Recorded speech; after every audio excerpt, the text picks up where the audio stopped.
BJP और RSS के लोग फांसीवादी है। ये लोग गॉडसे और हिटलर की विचारधारा में मानते हैं और इसीलिए आरएसएस के लोग पहले कह चुके हैं कि डॉक्टर बाबा साहब अंबेडकर के संविधान को समंदर में फेंक देना चाहिए। हमें मनुस्मृति चाहिए, संविधान नहीं। ये विचारधारा के लोग जब सत्ता पर आए हैं तो उनका हर एक तरीके से यही प्रयास है कि सारे डेमोक्रेटिक प्रक्रियाओं को ख़त्म किया जाए। हर जगह पे जो भी वॉइस ऑफ डिसेंट है, जो भी सड़क पर उतरा है, जो भी आंदोलन कर रहा है, चाहे वो पत्रकार हो, वकील हो, ह्यूमन राइट्स एक्टिविस्ट हो या विपक्ष का कोई भी नेता हो, जो भी बीजेपी आरएसएस के खिलाफ बोलेगा उसको क्रश कर दिया जाएगा, उसको कुचल दिया जाएगा। ये उनका माइंडसेट है। उसी माइंडसेट के चलते मैं मान रहा हूँ कि मेरे खिलाफ ये 2 फर्जी फॉल्स एफआईआर किए गए। सवाल ये हो रहा है और इस प्रेस कॉन्फ्रेंस के माध्यम से मैं आसाम की जनता को कह रहा हूँ कि आप ये सोचिए कि आपकी सरकार को, आपकी पुलिस को क्या कारण है कि गुजरात के किसी नेता की गिरफ्तारी करके उसको आसाम में लेकर आए। क्या उससे आसाम का जो बिजली का सवाल है वो रिजोल्व होगा? क्या उससे आसाम में जो बेरोजगार यूथ है उसकी बेरोजगारी का सवाल रिजोल्व होगा? क्या आसाम के किसान और मजदूर के जीवन में कोई परिवर्तन आएगा गुजरात के किसी एमएलए की गिरफ्तारी करने से? तो सवाल यह है कि अचानक एक दिन आसाम पुलिस बैठी थी और उसको मन किया, सपना आया कि गुजरात जाकर उस जिग्नेश मेवानी की गिरफ्तारी करे। नहीं, आसाम पुलिस को, आसाम सरकार को प्राइम मिनिस्टर ऑफ इंडिया की ऑफिस से यह मार्गदर्शन मिला है। Instructions have come from PMO, nothing less than that, to Assam government and to Assam police, go and arrest Jignesh Mevani. पूरा ये कॉन्स्पिरेसी है। मैंने जो ट्वीट किया, मैं आज भी मानता हूं उस ट्वीट की कंटेंट को सेलिब्रेट करना चाहिए, क्योंकि गुजरात में 2-3 पॉकेट में जहां पर कम्युनल क्लैशेस हुए, जहां पर कम्युनल वायोलेंस हुआ, तो मैं मानता हूं एक नागरिक के तौर पे, एक एमएलए के तौर पे मेरा ड्यूटी क्या है, मेरा रिस्पॉन्सिबिलिटी क्या है कि खुद पीस और हार्मनी का अपील करूं। और यही मैं चाहता हूं कि जो सत्ता में बैठा है, जो विपक्ष में बैठा है, वो सारे लोगों का यही अपील होना चाहिए। तो जब गुजरात में मोदी जी आ रहे थे, वो भी गुजरात से है, कम्युनल क्लेशिस भी गुजरात में हुए, तो मैंने उनको ट्वीट के माध्यम से केवल इतना अपील किया कि आप जब गुजरात आ रहे हैं तो शांति और अमन बनाए रखने का अपील करें। वो अपील नहीं किए। वो शांति और अमन की राजनीति में नहीं मानते, वो हिंसा और नफरत की राजनीति में मानते हैं। और आसाम पुलिस भली भांति जानती है कि मेरे खिलाफ कोई केस नहीं बनता। मेरे खिलाफ ट्वीट का जो कंटेंट है उसमें ऐसा कोई इंग्रेडिएंट नहीं है जिसके चलते मेरे खिलाफ एफआईआर हो। लेकिन चूंकि इंस्ट्रक्शन दिल्ली से आया है, चूंकि इंस्ट्रक्शन पीएमओ से आया है, चूंकि इंस्ट्रक्शन पीएमओ से आया है, मोदी जी ने कहा है, इसलिए मेरे खिलाफ ये एफआईआर किया है। और न केवल एक एफआईआर, आप एफआईआर करते हो, रिमांड मांगते हो, 14 दिन का रिमांड, किसके लिए? एक ट्वीट करने के लिए। फिर दूसरा एफआईआर, और दूसरा एफआईआर कुछ नहीं, कायरता का प्रतीक है। आप एक महिला पुलिसकर्मी के ऊपर दबाव बनाकर, छोटा कर्मचारी है, कांस्टेबल या हेड कांस्टेबल या एएसआई ऐसा कुछ होगा, उस महिला पुलिसकर्मी के ऊपर प्रेशर बनाकर इतनी कायरता दिखा रहे हो।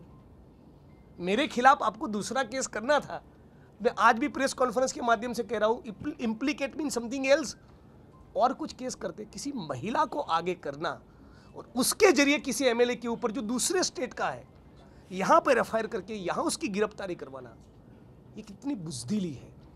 ये बुज़दिल और कायर लोगों का ही काम है।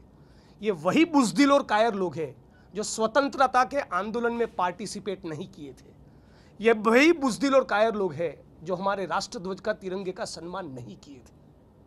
तो आज इस प्रेस कॉन्फ्रेंस के माध्यम से मैं इतना कहना चाहूँगा, बीजेपी को, आरएसएस को, मोदी जी को और यहाँ की सरकार को, आप मेरे स्पिरिट को, मेरे हौसले को ख़त्म करना चाहते थे ना, मेरे स्पिरिट को, मेरे हौसले को कोई फर्क नहीं पड़ा है।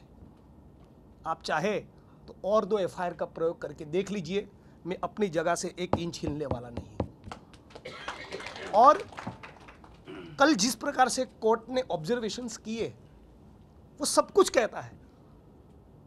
मेरे खिलाफ एफआईआर हुआ है कि एक तरीके से मुझे जो विक्टिमाइज किया है तो मैं तो बोलूँगा, लेकिन कोर्ट ने, जुडिशरी ने जो कहा है मैं उसका सम्मान करता हूँ। जुडिशरी ने साफ शब्दों में ये कहा है कि जिग्नेश मेवानी के खिलाफ कोई एफआईआर बनता नहीं। मेरे खिलाफ जो एफआईआर किया है वो मेंटेनेबल नहीं है। न केवल इतना, कोर्ट ने एक तरीके से इनडायरेक्टली ये कह दिया कि मैलाफाइड इंटेंशन के चलते गैर कानूनी तौर पे मुझे डिटेन करके रखने के लिए ही ये एफआईआर किया गया है। तो मुझे सवाल ये पूछना है आसाम की सरकार को, आसाम के मुख्यमंत्री को, आसाम की पुलिस को, आप इतना गैर कानूनी काम क्यों कर रहे हैं? किसके इशारों पे कर रहे हैं? Upon whose instructions, with what motive? आपका इंटेंशन क्या है? इसके चलते आप अचीव क्या करोगे?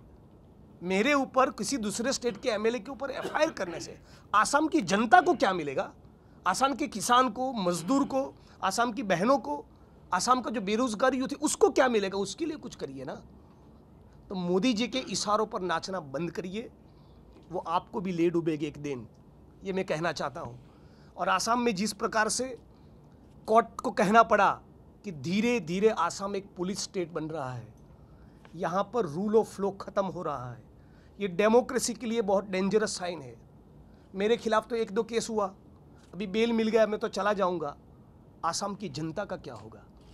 आसाम के पत्रकारों का क्या होगा जो सवाल पूछेंगे?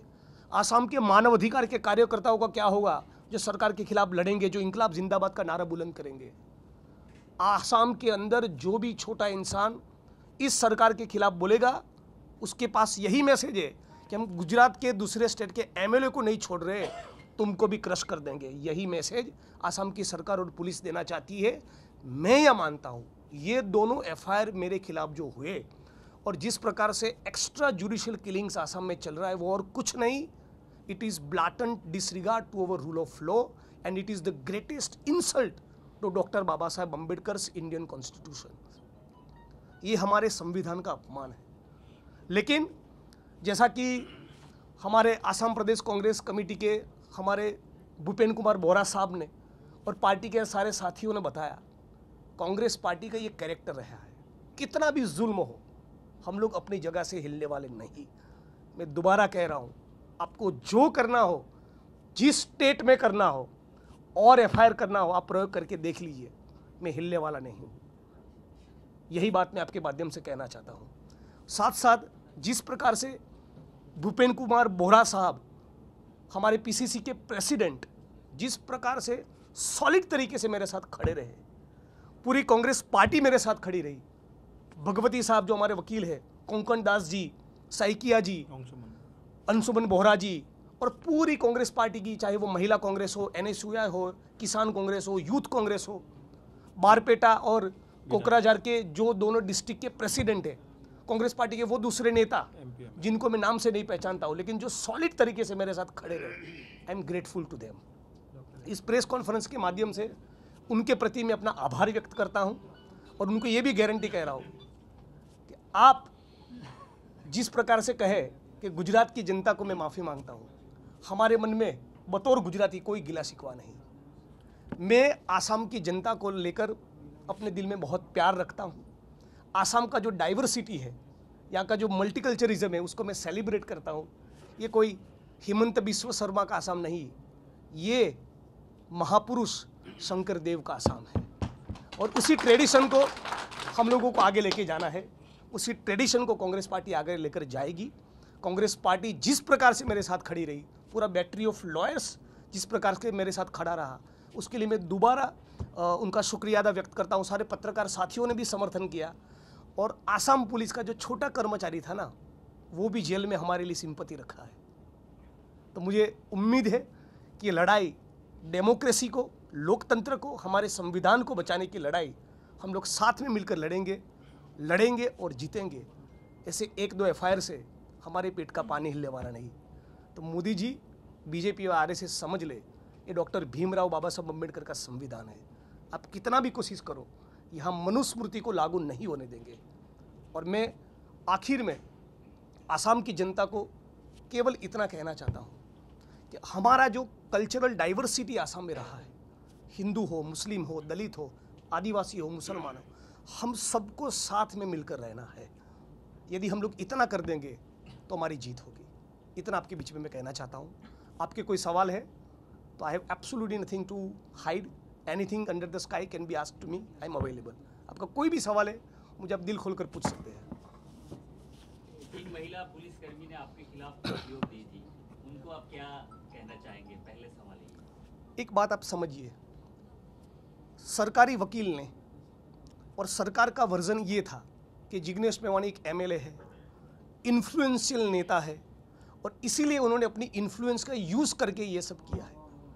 आपने नॉर्थ गुजरात के पालनपुर टाउन के सर्किट हाउस से जब मेरी गिरफ्तारी की, तब से लेकर अहमदाबाद के एयरपोर्ट तक 130 किलोमीटर जहाँ पर मेरा इन्फ्लुएंस ज़्यादा है, जहाँ का मैं एमएलए हूँ, वहाँ मैंने पुलिस के साथ कोई बदतमीजी नहीं किया। और आसाम में आकर जहाँ पर आपका इन्फ्लुएंस है, जहाँ पर आपकी सरकार है, जहाँ पर आपकी पुलिस है, और 35-40 आसाम पुलिस के लोग जो हाथ में राइफल लेकर खड़े हैं, उनके बीच में किसी को धक्का दूंगा? ये क्या बकवास है? शर्म आनी चाहिए। किसी महिला के ऊपर दबाव बनाकर उसको मजबूर करना एमएलए खिलाफ एफआईआर करने के लिए, मैं दोबारा कहता हूँ, ये कायरता है। इस कायरता के लिए उनको कभी माफ़ी नहीं मिलेगी।